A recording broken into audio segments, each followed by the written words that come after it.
We got a Houston Texans padded practice primer for you. Say that 10 times real fast. Don't do that. It'll get your tongue twisted. But do watch this with my buddy Landry Locker from the locker room. We are going to get the folks ready for the first day of padded practice, Landry. There's that long wait for training camp, and then there's that little short wait till the first time pads come on, and we're finally here.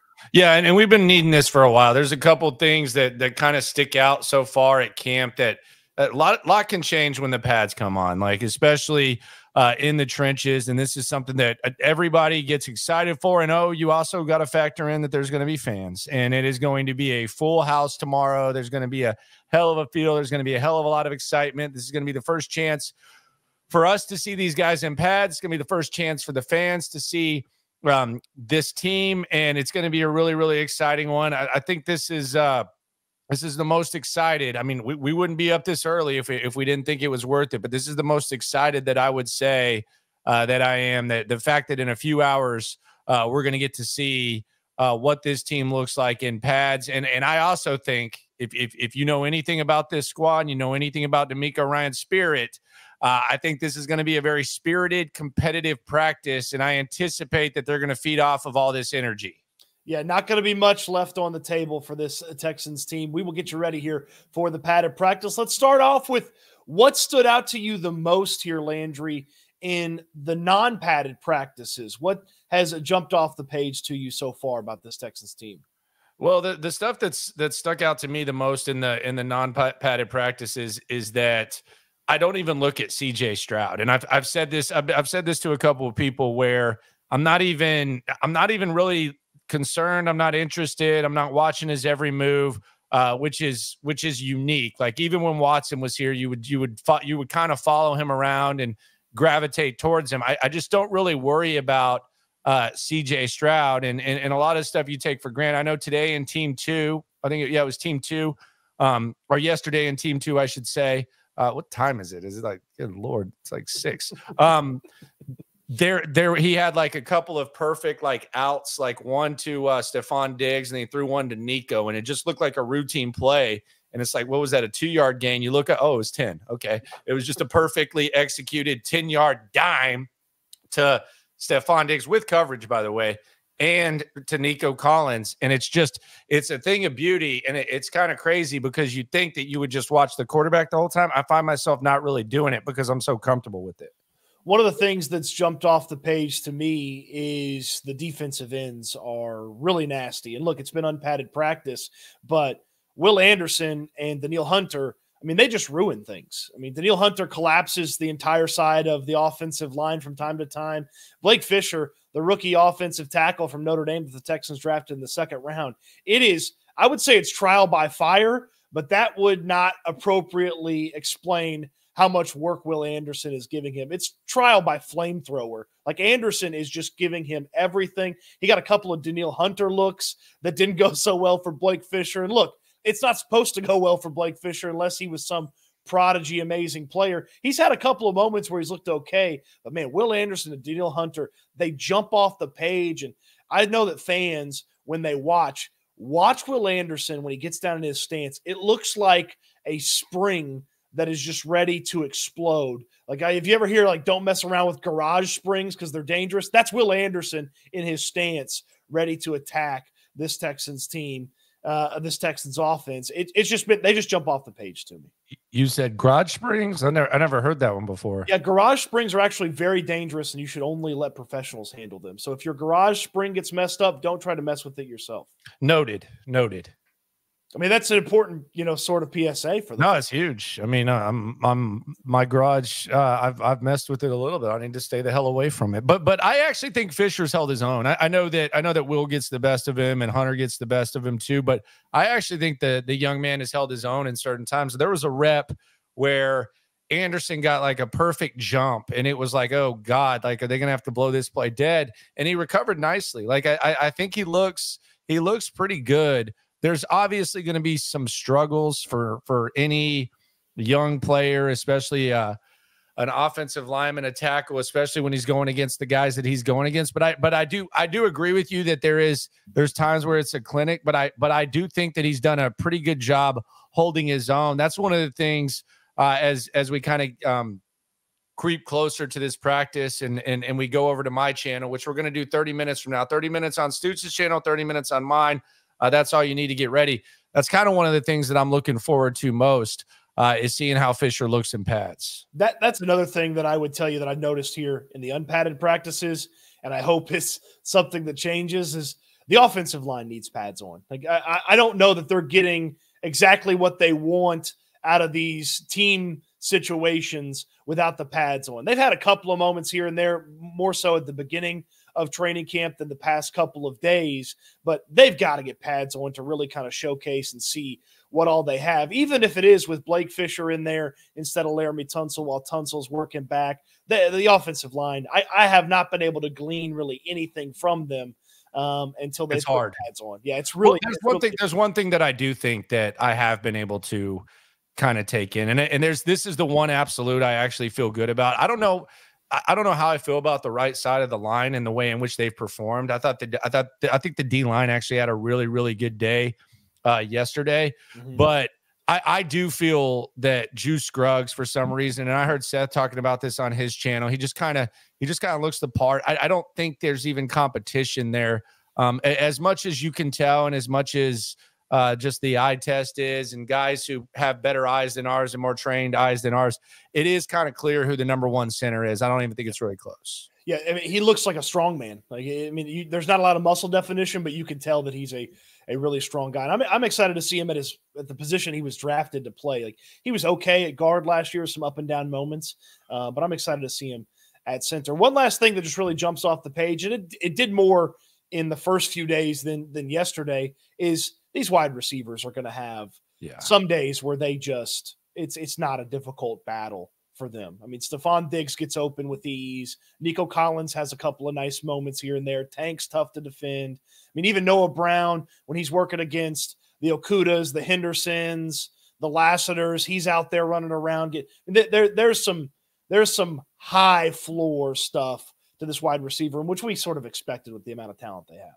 Yeah, it's been good, but it's been even better than I thought it would look, because I think the chemistry that Diggs and CJ has is just kind of through the roof. Nico's actually had kind of a quiet camp. I mean, there was a couple of perfectly executed screens yesterday. There was a deep ball that it looked like he probably should have caught, just based on the replays that we were able to look at on top of watching it in person. Tank Dell kind of shined a little bit early, but as far as just the way in which CJ Stroud and Diggs look, it's actually been kind of better than I anticipated when it comes to the wide receiver position.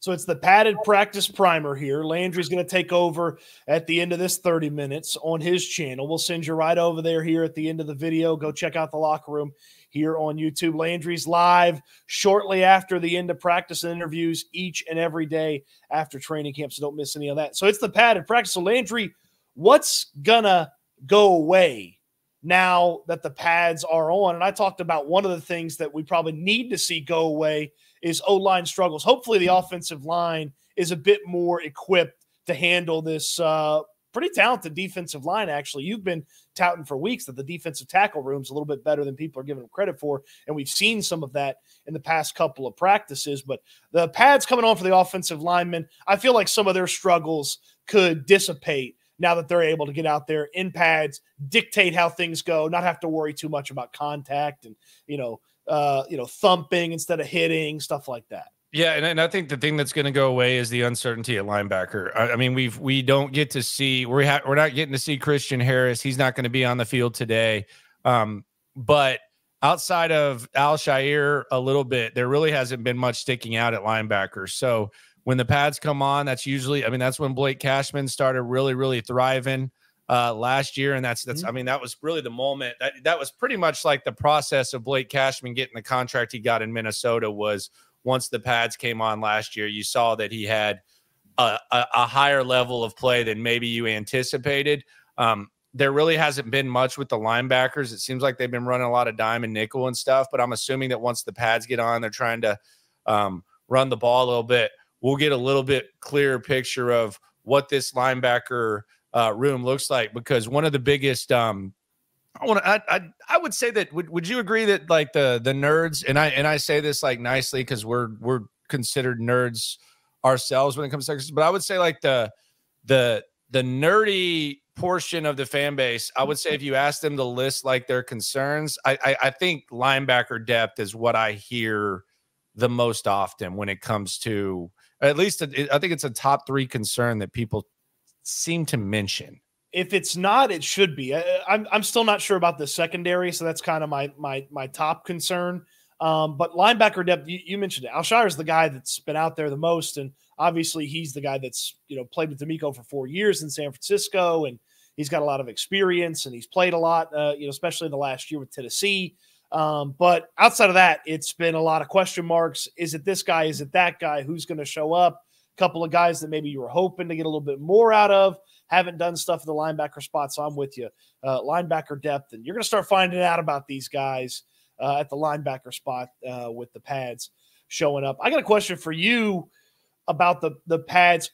Is the wide receiver success going to be affected at all by pads showing up? Because there was a play, I believe it was in the Saturday workout, where if it's a live rep, maybe even if it's a padded rep, Jimmy Ward would have blown up Stefon Diggs and probably separated him from the football. Yeah. And I don't know that, Ward's going 100% and, trying to decapitate his own teammate in training camp. But Dalton Schultz certainly felt that last year. But I do wonder if some of the physicality that we hope to see from these corners and maybe even the safety help with them shows up in pads that it hasn't been here when they've been in shells and just the T-shirts. Yeah, I think that's going to be something to watch. Jimmy sometimes has to tone it down a little bit because he's pretty rough out there at times. And the Dalton Schultz, you had the scary moment last year. I'm interested to see what Laster looks like with pads. I've heard, the word dog is always what is thrown out there when you talk about him. He's more of a physical guy, so I kind of want to see what he looks like in the pads as well. But there have been a couple times where plays would have just gotten completely blown up, whether it was a screen. The one you're talking about, there was another one to Diggs that Will Anderson would have just completely it was like taking his head off too. A reverse or a flip to him or something. And the other thing that they've kind of struggled with, and it's early and a lot of it's in the install periods. It's not in team. I mean, they were pretty sloppy yesterday on offense. The screens have been pretty sloppy. The only time that it's been kind of smooth and natural, it seems like consistently, is the Nico wide receiver screen.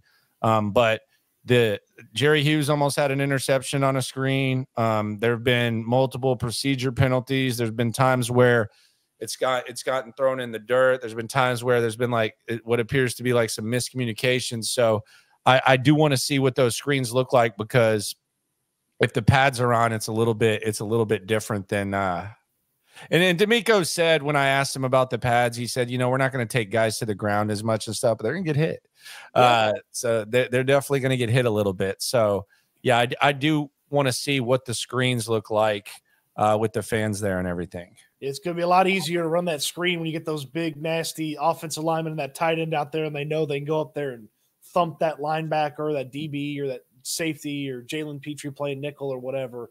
One more thing about the pads that I feel like is a huge deal is it'll be our first look at any sort of special teams with the pads, right? Which is, special teams is going to be a tiebreaker for guys when it comes down to roster cut time. This guy versus that guy, they're the same guy on the field when it's 11 on 11 on offense and defense. How are they on special teams? I mean, special team success is going to have guys making the roster. So them in pads on special teams is going to be a fun watch as well. Yeah, and I want to see what the hell it looks like, because it's been kind of weird on the returns, because we've seen a few drills, but again, sometimes you don't know, like, if pads were on, would this play have gone longer, or is the guy just running the extra 15, 20 yards downfield? Is it kind of misleading? Like, would he have broken the tackle? All that. It doesn't seem like they've really had a lot of returns that would have gone past 25, 30-ish. And maybe once the pads come on, that looks a little bit different, but I'm with you there. I don't know if I'm like concerned, but just like an observation, and maybe this is an overanalyzed observation. Kaimi Fairbairn almost just like looks like a golfer who's like struggling with his short game, and he's at the range and he's like trying to get his chip and putt game down with the way that he's like kicking the ball in this. And I know it's new to him and stuff like that, but that's just kind of the vibe I get. And I don't know, like, mentally how much he's going to have to put into this, the muscle memory of the leg, all that. Again, we're getting a little bit nerdy, but it just does seem like the other day we saw him kick couple times. I think it went in front of the landing zone, which is the 20 to the 1, which would put the ball at the 40-yard line. You see Caserio walk over to him, kind of talk to him. He does like a kicking motion, and then Fairbairn goes to the side field and he's working on this. He just like it reminds me of a golfer like going to chip and putt and stuff, which can just be kind of frustrating. And then when you see him kick it, they haven't really been kicking it low. They've kind of been just kicking it normal. Maybe that's just because they're just trying to get some looks, give it a good look, but it doesn't seem like he's like 100%, and rightfully so. He's never done it, but it doesn't seem like he's comfortable doing this just yet. Yeah, that's definitely something to pay attention to, because ultimately, I feel like you're in the camp of just kick it through the end zone, give him the 30, and let's go. I do wonder if it gets to that point with heavy consideration for the Texans when it comes to special teams. He's Landry Locker of the Locker Room. Check him out right after this video on his channel right here on YouTube. Of course, he goes live each and every afternoon after practice as well. Don't forget to check out my writing at Houston Football. The link is in the description down below as well. Landry, padded practices, it's time for guys to show up, especially guys that haven't shown up to this point. I'm calling it the all milk carton team. Who's on your all milk carton team? Who just hadn't shown up for you yet in training camp? The entire running back position. I actually talked about this. I talked about this on my night stream. By the way, I have a 10:30 p.m. Night stream every day as well. We just kind of wrap stuff up a little bit looser during the season. So come through there. Here's the thing, man. Like, and I said it in there, and this might actually be, you could flip this if you're an ultimate optimist. You could flip this into a positive. But I know we're only 4 days into camp, but this is the first time, probably in 6 or 7 years, where I think this is the least amount of ooh ah moments at the running back position. And I'm not even saying that really matters, because they've had worse running back rooms, we think, where, I mean, you're seeing guys like, I don't know, Phillip Lindsay or something, or Mark Ingram doing things, and you're like, ooh, ah. Marlon Mack. Yeah, like something like that. So this has been, and this is not like this was an area of concern for me, and maybe I'm just pushing my own belief here, and maybe I'm just a little bit paranoid, but multiple running backs that can make plays has been something that I've wanted for a while. And it just doesn't feel like, it feels like there is way less explosive-ish or like plays made by the running back that kind of stick out than I can remember even 4 days into camp. Yeah, I mean, we've seen just as much of the running back room with Joe Mixon as without Joe Mixon, and it's not super impressive when it's not Joe Mixon. Look, Dameon Pierce has had a nice run here or there, but outside of that, I mean, nothing. It feels like there's been really nothing from them. I've got a particular name, a particular player, and I know you get asked about him a lot. I get asked about him a lot. Milk carton guy right now, Jamal Hill, the rookie linebacker from Oregon. He used to play safety. They moved him to linebacker his final year with the Ducks. Nowhere to be found. I have not seen him make one play. Yeah, I saw him at safety a little bit, but yeah, nothing really went down. Lonnie Johnson, someone asked me how Lonnie Johnson was doing. I've seen him being a gunner on special teams. I saw him punch someone from behind and knock him on his ass the other day. I think it was one of like the reserve receivers. That's really all I've seen there. So I would put Lonnie Johnson on there as well. I got a surprise one for you. And are you not putting Laramie Tunsil and Andrew Beck on there? Is that just too easy because they're not practicing? Well, they're hurt, you know, so they're not there. They're there. I mean, they're there working out, but they're not practicing. Yeah. I have not noted today, or excuse me, yesterday is the first time I noticed a Nico Autry on the field, on the team. Like, yeah, that's kind of crazy for how they talked about him and everything like that. I'm with you, because the D lines look good. Like Tim Settle looked freaking great yesterday. Mario Edwards is, I mean, God, you love him. You got the Mario Edwards question in today or yesterday with D'Amico. I mean, he's bounced around the league here, and he's finally, I mean, a few days into camp, it looks like he's found a home here. What? Coming up on a decade in the league, and Mario Edwards finally settling in. The big Mario Edwards guy, man. I didn't see that coming, man. I saw you seemed pretty giddy about asking a question. I thought something was coming down, and it was a Mario Edwards question. There was an awkward pause in the media yesterday with D'Amico, and it was like, are we just gonna let him go after asking 2 questions? So I was like, okay, Mario Edwards, Will Anderson calls him Rio. He's out there. He's made a couple tackles for a loss. No pads, obviously. Had a couple sacks. Can't touch the quarterback. But all right, let's ask him. And D'Amico had a really good answer. Hey, he's comes to work. He's picked up the scheme well. Okay, I mean it's going to be DT by committee basically. So is he going to be on the committee? I feel like he is. That's going to be the most interesting thing. I think D'Amico likes these D linemen a lot. While we're on the D line, milk carton guy. Foley Fadukasi. I haven't noticed him either. He's a big guy. He's hard to miss. He's got an interesting body type. He almost looks like a creative player. He almost looks like a creative player, man. He's not. I thought he was fatter. He's very, very, very well built. No, and this was Seth was talking about it, and Seth's like the body analysis guy with the guys in the trenches, but I've noticed that, he's a massive fella. I thought he was fatter, something my dates have said before. Couple of surprise names in camp. Are you sure that's how they said it? Shut up. We talked about Mario Edwards already. Jawar Jordan's been a surprise for me in the wrong way. I thought that with reading about him, from a scouting report, the way that he talked on social media about how he's healthy and he's ready to go, and nothing so far. Yeah, it'll be interesting to see. I think the next few days, the week and a half or whatever, will really be where we kind of get a grasp of him. I think he's going to have a hell of an opportunity in the Hall of Fame game. I wouldn't be surprised if we saw him get double-digit carries in the Hall of Fame game. So I think this is between this practice and between the Hall of Fame game where you don't anticipate a lot of guys playing. I think this is going to be like the really big, like Jawar Jordan, what's up? What are we doing here? Type of feel.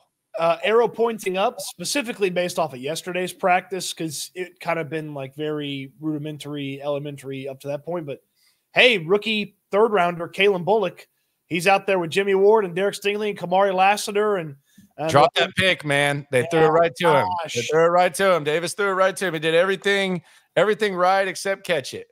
Yeah, that's going to keep him up at night. But he's been a nice player. Yesterday probably the primary aspect of it, but there was pads. But pads are really like when you start talking about, that's really going to be what's. He is not the biggest player in the world. I mean, he is a thin player. So. I think yesterday is a perfect example of it looks like a good play for him without pads that a play would have looked bad for him with pads. It was a little dump off pass to Cade Stover, and Stover, I mean, the Mack truck started going and Bullock's there and it's kind of the 2-hand touch and they're on the sideline. And I was thinking to myself watching that, if they're in pads, then Stover runs him over and is going to keep going. So it would not have gone well for Kalen Bullock if Cade Stover and him were in pads. We hinted at this a little bit earlier, Landry. Jimmy Ward's not going to friendly fire this year, right? I would hope not. I think he's kind of probably chill out a little bit. Really early on in the pads last year, if I remember correctly, that I mean, it looked like he cut Dalton Schultz in half. Like Schultz skied for a ball. Schultz missed a couple days. Yeah, he ended up missing a couple days. And I mean, Jimmy Ward it felt like it nearly cut him in half last year. It was awkward. Just smashed him. And then, you always worry about hits like that. Like Schultz was slow to get up. It's like, it's the back. Is there some sort of internal organ thing? He was back a few days later, but I'm sure Jimmy got a little stern talking to. So he's the king of friendly fire until otherwise. Yeah, he doesn't know. He only knows how to play one speed, and that's really, really aggressive and fast and all that type of stuff, regardless of whether he's a vet or not. All right, a few more moments here before we turn it over to Landry's channel. You don't want to miss that. We'll hand it right over to you here on this channel, or it's the Locker Room here on YouTube. Who's the start a fight guy? It's pads, aggression. Somebody has a bad rep. Somebody's talking a little mess. Who's the start a fight guy? Start a fight guy? I don't know that they really have anyone that's going to start a fight, but I would maybe think Kendrick Green. He's pretty aggressive guy. That's a good one. Pretty scrappy guy out there, kind of trying to fight for a spot. I could see Kendrick Green getting pretty feisty with some of the D linemen. Chris Boyd is always one of those guys, whether it's on special teams or something like that. He's very, very gassed up on special teams. So I could see Chris Boyd. We've seen Lonnie Johnson. He's got a little bit of Jimmy Ward in him. He's kind of maybe trying to make a name for himself. So that would be my three, probably Boyd, Kendrick Green, and Lonnie Johnson. And I'll be honest, I don't know that these guys are, the way that they're fighting for roster spots, I don't know that it's in their best interest to piss D'Amico off and start a fight, to be honest with you. Yeah, you don't want to do that. I feel like if the wrong thing gets said and the wrong defender talks to him wrong, Cade Stover's a mush guy in the face mask. And then if it's the wrong defender, it's on from there. Because start a fight guy doesn't mean hey, square it off, but maybe his actions kind of incite the fight. I think the wrong guy says the wrong thing to Stover. I mean, there might be a mush in the face mask and back to the huddle. Why is he Kyle Tucker? Remember when Kyle Tucker used to wear the batting gloves and then not wear the batting gloves? Yeah. What is it with Stover? I thought at first, I just thought, okay, this guy doesn't wear gloves at all. Then he has the gloves on. Today, I don't think he had them on. And then there's other times where I've seen him with the gloves on. It's like Kyle Tucker when he was with when he was young with the Astros and he wouldn't wear them, and then he would wear them the next game or something like that. I don't know what's going on there. Look, those gloves are almost like cheating now. Yeah. You got to wear the damn gloves. I know you're a hardo. I know you're a farmer. I know they did that whole exercise asking, who could start a fire, and everybody said Cade Stover because he's got the farmer quality to him. Hey, wear the damn gloves. It's a cheat code. Wear the damn gloves, Cade. All right, my final accidentally start a fight guy. He wouldn't do it on purpose, but his actions might lead to a little scuffle.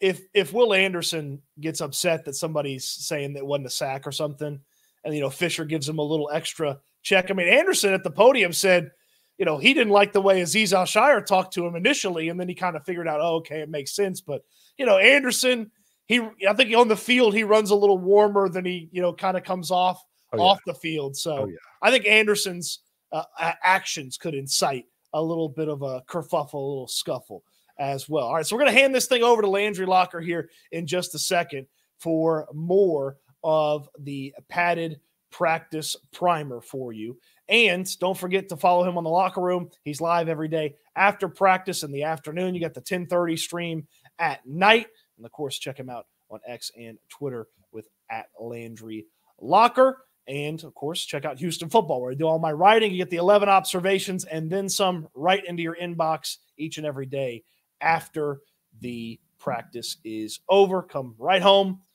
fire up the computer, write them, send them out, get them right there in your inbox, and you'll know everything you need to know about practice. And this padded practice today, we might be creeping up on a word count record here if it's as good as we think it's going to be. All right, so let's head over to Landry's channel. Let's keep this padded practice conversation going. The Locker Room is coming your way right now.